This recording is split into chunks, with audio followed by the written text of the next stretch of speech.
Episode की शुरुआत में हम लोग को पार्टी का सीन दिखाया जाता है जहाँ पर काफी सारे लोग होते हैं। उन्हें देखकर गोल्डन कहने लगता है कि यहाँ पर काफी सारे लोग हैं, इसका मतलब मुझे काफी सारे वोट्स मिलेंगे। इसका यह मतलब है कि हॉस्पिटल का डायरेक्टर तो मैं बन के रहूंगा। तभी हम लोग अब देखते हैं कि वहाँ पर फीनल आ जाते हैं। वो भी अब गोल्डन से कहने लगते हैं कि आप मेरे एक सेवियर हो, मैं आपकी पूरी तरह से मदद करूंगा। ये सुनकर गोल्डन भी खुश हो जाता है और अब अपने मन में कहता है कि फाइनली ये समय आने वाला है। इसके बाद वो हमें अब से 13 साल पहले की कहानी बताता है। वो बताता है कि ये सारी चीजों की शुरुआत मैजिकल टूल फैक्ट्री में लगे हुए एक्सप्लोजन की वजह से हुई है। गोल्डन बताने लगता है कि उस समय मैं अपने घर वापस जा रहा था क्योंकि मेरी रिसर्च मुझे कोई रिजल्ट दे नहीं रही थी। मैंने देखा कि धमाके की वजह से एक एरिस्टोक्रेट वहाँ पर गिरा हुआ था। मुझे लगा कि अगर मैं उस एरिस्टोक्रेट की जान बचा दूंगा तो आगे चलकर ये एरिस्टोक्रेट मेरी मदद कर सकता है। मैंने अपनी जिंदगी में पहली बार हेल्थ ट्रांसफर मैजिक को यूज किया जिसमें डोनर कोई और था। मैंने बाकी के लोगों की हेल्थ ली। वो बताता है कि लॉर्ड फिनल 7 ग्रेट नोवेल में से एक है। जो एक गड़बड़ हो गई थी वो ये थी कि बोन्स ने सारी चीजों को अपने कैमरे पर कैप्चर कर लिया था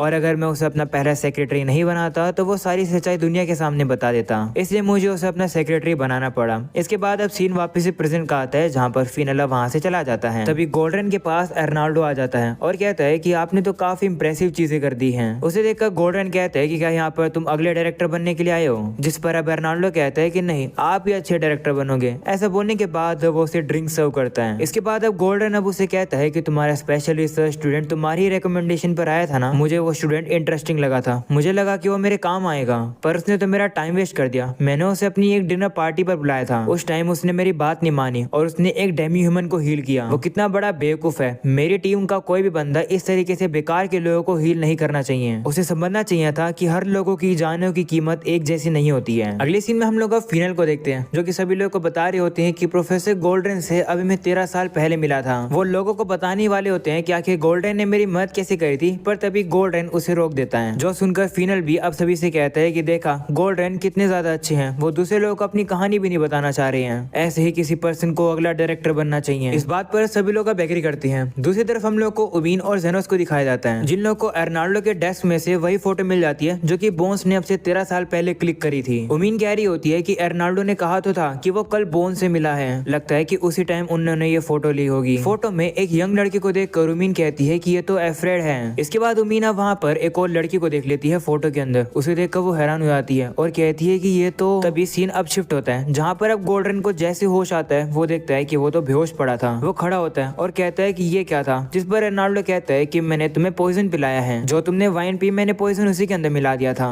हम अब देखते हैं कि वहाँ पर बाकी सभी लोग भी जमीन पर पड़े थे क्योंकि उन्होंने भी पॉइजन कंज्यूम किया है। अर्नाल्डो कहता है कि ये एक ऐसे तरीके का पॉइजन है जो कि सबसे पहले एक पर्सन को बेहोश करता है, उसके बाद वो एक बंदे की जान ले लेता है। ऐसा होने में 1 घंटा लगता है। तुम्हारे ग्लास के अंदर मैंने कम पॉइजन डाला था, पर तुम्हारी कहानी 2 घंटे में खत्म हो जाएगी। ये सुनकर गोल्डन घबरा जाता है और कहता है कि आखिर तुम्हें क्या कर रहे हो? इस पर अर्नाल्डो कहता है कि ये तो ऑब्वियस है, मैं अब से 13 साल पहले वाली कहानी को वापस से रिक्रिएट कर रहा हूँ। ये सुनकर गोल्डन शॉक हो जाता है और कहता है कि तुम्हें कैसे पता? जिस पर वो कहता है कि मुझे काफी समय से शक था, पर जेनोस ने सारी चीजों को क्लियर कर दिया। उसी ने ही फाइनली मुझे काफी क्लूज ला के दिए और बोन्स भी कुछ बता नहीं रहा था, इसलिए मैंने उसे एक ऐसी मेडिसिन पिलाई जिससे कि वो बोलने लगा। उससे ही मुझे सारी बातें पता चल गई और वो पिक्चर भी मिल गई थी। जिस पर गोल्डन कहता है कि लेकिन मैंने तो उस पिक्चर को फाड़ दिया था। तो अर्नाल्डो बताता है कि बोन्स के पास उस पिक्चर की एक और कॉपी थी। ऐसा बोलने के बाद वो उससे कहता है कि तुम कह रहे थे ना कि सभी लोगों की जानों की कीमत एक जैसी नहीं होती है। तुम्हारे इसी बिलीफ की वजह से अब से 13 साल पहले तुमने काफी सारे लोगों को सेक्रीफाइस कर दिया सिर्फ एक बंदे की जान बचाने के लिए। तो गोल्डन कहता है कि लेकिन वो लोग तो वैसे ही मरने वाले थे। जिस पर अर्नाल्डो कहता है कि तुम्हें ऐसा लगता है। वहीं पर उन लोगों में से एफ्रेड भी था और उस इंसिडेंट में मेरी फियोंसे भी थी।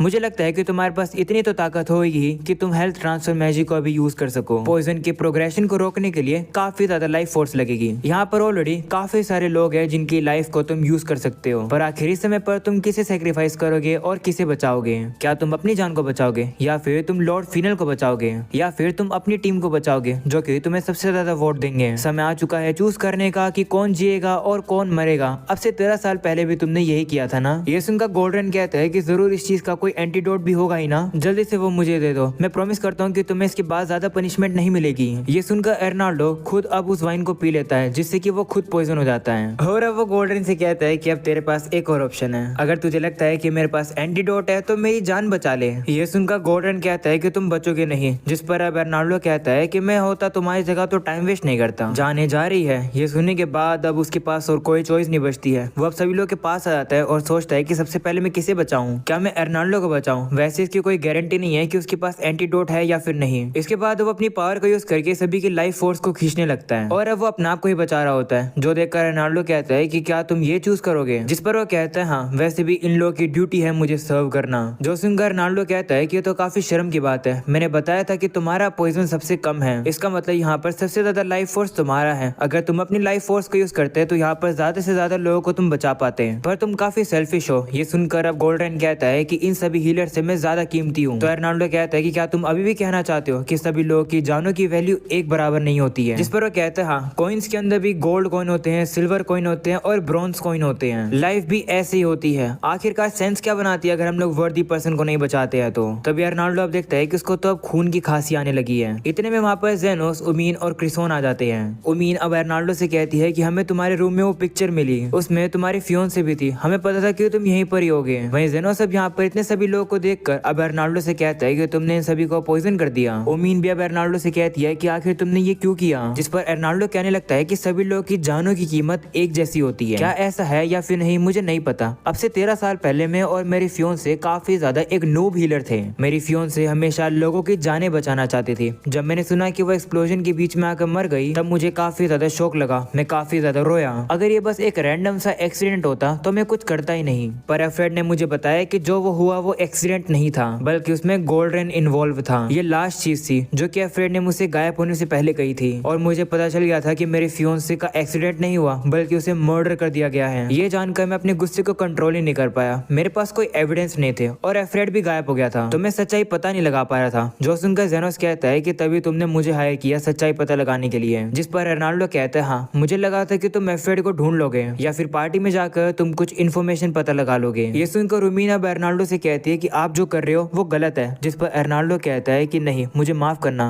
ये सुनकर क्रिसोन अब एर्नाल्डो से कहता है कि मैं आपकी सिचुएशन को समझ पा रहा हूँ, अगर मेरी भी लवर के साथ ऐसा होता तो मैं भी यही करता। आपने ये बिल्कुल सही कहा है कि गोल्डन काफी ज्यादा बेकार पर्सन है, पर ये गलत बात है कि आप दूसरे लोगों को पॉइजन कर रहे हो रिवेंज लेने के लिए। जिन लोगों को आपने पॉइजन किया है उनकी तो गलती भी नहीं है, आप एक हीलर हो, आपका काम लोगों को बचाना है, ना कि पॉइजन करना। ये सुनने के बाद जेनोस भी अब क्रिसोन की तारीफ करता है ये सब कहने के लिए, जिसके बाद जेनोस एर्नाल्डो से कहता है कि आपने काफी सारे कॉइन्स को नीचे गिरा दिया था और कहा था कि सबसे पहले मैं किसे उठाऊंगा, है ना? वेल, ये एक काफी स्टूपिड क्वेश्चन है क्योंकि मैं उन सभी कॉइन्स को उठाता।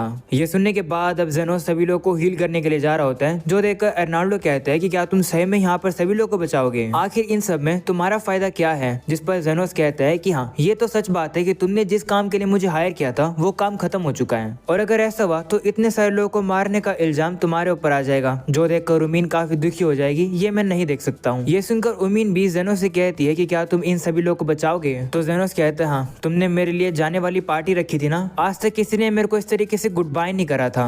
नॉर्मली तो लोग मुझे किक आउट कर देते थे। ये सुनकर अब एर्नाल्डो भी अब जेनोस से कहता है कि क्या तुम इतने सारे लोगों को सही में बचाओगे? इस तरीके से एंटीडोट मैजिक बनाना, वो भी पॉइजन के बारे में बिना जाने, काफी मुश्किल है। जिस पर जेनोस कहता है कि पॉइजन की डिटेल तुम मुझे बता देना। वैसे क्या पॉइजन की डिटेल तुम्हें खुद पता है? इस बात पर एर्नाल्डो कुछ भी नहीं कह पा रहा होता है, जो देखकर जेनोस कहता है कि चलो फिर अभी समय नहीं है सब पूछने का। ऐसा बोलने के बाद जेनोस अब नॉर्मल हील का यूज करके सभी को हील करने की कोशिश करता है, जो देखकर एर्नाल्डो कहता है कि नॉर्मल हील स्पेल से क्या ही होएगा, इससे तो सिर्फ डैमेज रिपेयर होएगा, अंदर जितना ही पॉइजन पहुंचा है वो खत्म थोड़ी होएगा। तो जेनोस कहता है कि ये मैं करके बॉडी के नेचुरल हीलिंग को उकसाऊंगा। जो सुनकर एर्नाल्डो कहता है कि लेकिन इसके इफेक्ट तो टेम्परेरी के लिए होंगे, पॉइजन तो ऑलरेडी स्प्रेड हो चुका है। वो ये बात बोल ही रहा होता है, पर तभी अचानक से जेनोस उसे भी हील करने लगता है और साथ में बाकी सभी लोगों को भी, जो देखकर एर्नाल्डो काफी शॉक हो जाता है। वहीं जेनोस अब कहने लगता है कि मुझे पॉइजन के बारे में ज्यादा तो नहीं पता है, पर पॉइजन का इफेक्ट कभी ना कभी तो खत्म होगा ही ना, तो जब तक पॉइजन का इफेक्ट खत्म नहीं हो जाएगा तब तक मैं इन लोगों को हील करता रहूंगा। देखते हैं कि पहले पॉइजन खत्म होता है या फिर मेरा हीलिंग मैजिक। तुम लोग ये देखकर हैरान हो जाओगे कि मैं कितना कमाल का हूँ। जेनोस को ये करता हुआ देख क्रिसोन और उमीन भी उसकी मदद करते हैं बाकी लोगों को हील करने में। ये देखकर जेनोस अब एर्नाल्डो से कहता है कि तुम्हारे पास उमीन और क्रिसोन हैं जो कि तुम्हारी मदद करेंगे, तुम्हें शुक्रगुजार होना चाहिए। ये सुनकर अब एर्नाल्डो भी कहता है कि मैं काफी सरप्राइज हूँ ये देखकर कि तुम हीलिंग मैजिक कितनी देर तक कास्ट कर सकते हो। हीलिंग मैजिक इतनी देर तक काम नहीं करती है, मुझे लगा था कि तुम काफी इंप्रेसिव हो, पर तुम तो सही में पागल हो। ये सुनकर जेनोस कहता है कि मुझे अच्छे से प्रॉपर एजुकेशन नहीं मिला है मैजिक का, इसलिए मुझे कोई लिमिट नहीं पता है। ये सुनकर अब एर्नाल्डो कहता है कि मेरी फियोंसे भी एक हीलर बनना चाहती थी और लोगों की जानें बचाना चाहती थी, वो एक काफी ज्यादा अच्छी पर्सन थी। थी, पर गोल्डरेन ने उसे मार दिया। और जब मुझे पता चला कि गोल्डरेन ही अगला डायरेक्टर बनने वाला है, ये मैं देख नहीं पाया। मैं एक घटिया किस्म की पर्सन को टॉप पर जाता हुआ कैसे देख सकता हूँ। जितना मैं यहाँ पर स्पेंड करता हूँ टाइम, उतना ही मुझे रियलाइज हो रहा है कि दुनिया के अंदर कितनी डिस्पैरिटी है। ऐसे लोग होते हैं जिनके पास काफी सारे पैसे होते हैं अपने आप को अच्छे से हील करवाने के लिए, पर ऐसे भी लोग होते हैं जो कि हीलिंग के पैसे नहीं दे पाते हैं। क्या सही में लोगों की जानों की कीमत एक जैसी होती है? ये क्वेश्चन मुझे अंदर से खा रहा है, पर क्रिसोन और बाकी सभी लोग को देखकर मुझे ये रियलाइज हो रहा है कि मेरे फियोंसे की स्पिरिट शायद से इन्हीं लोगों के अंदर है। ये डेस्परेट होकर लोगों की जानें बचा रहे हैं। ऐसा बोलने के बाद एर्नाल्डो अब जेनोस से कहता है कि शुक्रिया मुझे ये चीज सिखाने के लिए। तो जेनोस कहता है कि शुक्रिया करने की जरूरत नहीं है, मैंने इतना काम किया है, इसके लिए मुझे बोनस पैसे चाहिए। तभी हम लोग अब देखते हैं कि वहाँ पर सभी लोग अब ठीक होकर खड़े हो जाते हैं, पर गोल्डरेन ठीक नहीं होता है। वो कहता है कि मुझे हील नहीं किया गया अभी तक। वो अब जेनोस से कहता है कि मुझे हील करो। तो जेनोस कहता है कि तुमने मुझे अपनी टीम से निकाल दिया है, मैं तुम्हारे ऑर्डर्स क्यों मानूंगा। ये सुनने के बाद अब गोल्डरेन बाकी के अपने साथियों से कहता है कि मुझे हील करो।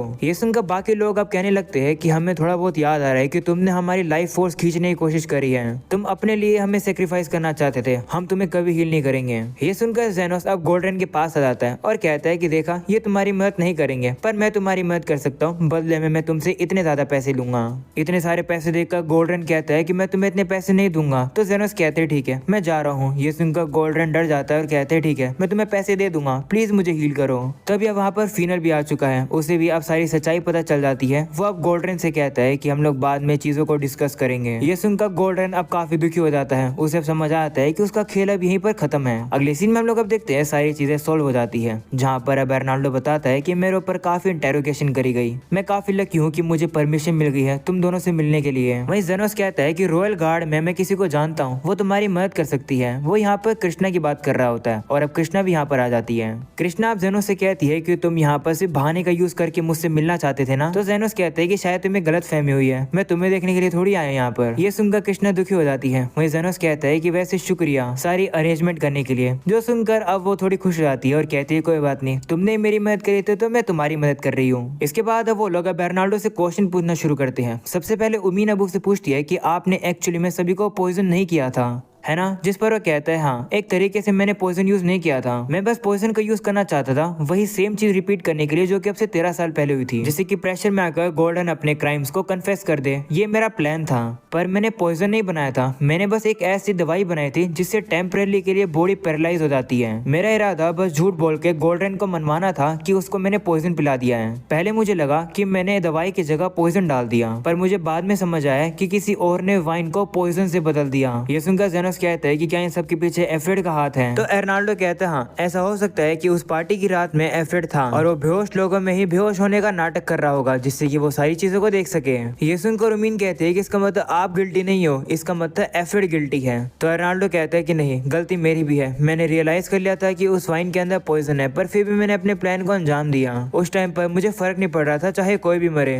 वहीं पर अब कृष्णा कहने लगती है कि तुम्हें चिंता करने की जरूरत नहीं है, मैं अपनी अथॉरिटी का यूज करके एर्नाल्डो को जेल से बाहर निकाल दूंगी। अगर जेनोस ऐसा चाहता है तो मैं ये करूंगी। ये सुनने के बाद उमीन कहती है कि प्लीज ऐसा करो। तो कृष्णा भी कहती है ठीक है। जिसके बाद अब जेनोस वहाँ से जाने वाला होता है, पर तभी एर्नाल्डो से रोकता है, जिस पर जेनोस कहता है कि क्या तुम उसी पिक्चर के बारे में बात करने वाले हो जो कि एफ्रेड की थी उस पिक्चर में। जेनोस अब कहता है कि वैसे ये काफी ज्यादा हार्ड है ये चीज में बिलीव करना कि गोल्डरेन ने उसकी लाइफ खींच ली थी, पर फिर भी वो सर्वाइव कैसे कर गया। तो एर्नाल्डो कहता है कि हाँ, क्वेश्चन अब ये उठता है कि जो एफ्रेड मेरे साथ था वो कौन था, और वैसे अब उसके प्लान को तुमने बिगाड़ दिया तो शायद से वो तुम्हारे से रिवेंज लेगा। जिस पर जेनोस भी कहता है कि ठीक है, मैं चौकन्ना रहूंगा। ऐसा बोलने के बाद जेनोस वहां से चला जाता है। जेनोस के जाने के बाद अब कृष्णा अब एर्नाल्डो से कहती है कि मुझे काफी जेलसी हो रही है कि जेनोस तुम्हारे से मिलने के लिए इतना दूर आया। तो एर्नाल्डो कहता है कि मेरे ख्याल से जेनोस ने ये सब कुछ उमीन के लिए किया, क्योंकि अगर मुझे जेल में डाल दिया जाता तो उमीन काफी दुखी हो जाती, इसलिए जेनोस चाहता है कि मैं इनोसेंट प्रूव हूँ। ये सुनकर कृष्णा कहती है कि आखिर जेनोस उमीन के लिए इतना कुछ क्यों करेगा। तो एर्नाल्डो कहता है कि ऐसा इसलिए क्योंकि जेनोस ने कहा था कि वो एक साथ ही सभी कॉइंस को उठाएगा। इसका ये मतलब है कि जेनोस सभी लोगों को इक्वली ट्रीट करता है, वो सभी लोगों की जानें बचाता है। उसने तो उमीन की और गोल्डरेन तक की जान बचाई। ये सुनकर कृष्णा कहती है कि अगर ऐसी बात है तो तुम भी एक कॉइन में से एक हो जिसे जेनोस ने बचाया है।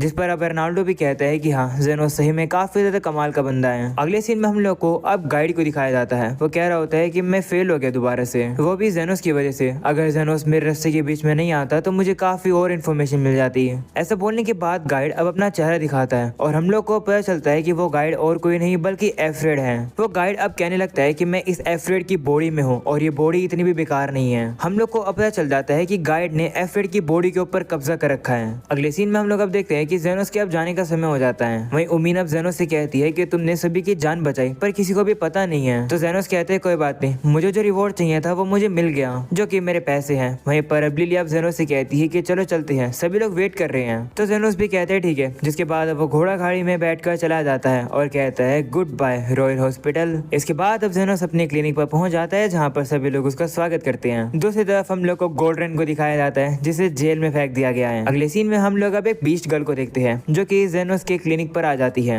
एक पेशेंट बनकर। उसे देखकर तो अब जेनोस भी हैरान हो जाता है। और अब इसी के साथ इस एनिमे का पहला सीजन खत्म होता है। दूसरा सीजन जैसे आएगा मैं इस चैनल पर अपलोड कर दूंगा। तब तक के लिए चैनल को सब्सक्राइब करके ऑल नोटिफिकेशन यहाँ से ऑन कर दो, जिससे कि जैसे सीजन 2 आए तुम लोग को पता चल जाए। एंड अब शुक्रिया इस सीरीज के ऊपर इतना अच्छा रिस्पॉन्स देने के लिए। मैं मिलूंगा तुम लोगों से फिर किसी कमाल की एक नई एनिमे सीरीज के अंदर। तब तक के लिए बाय बाय।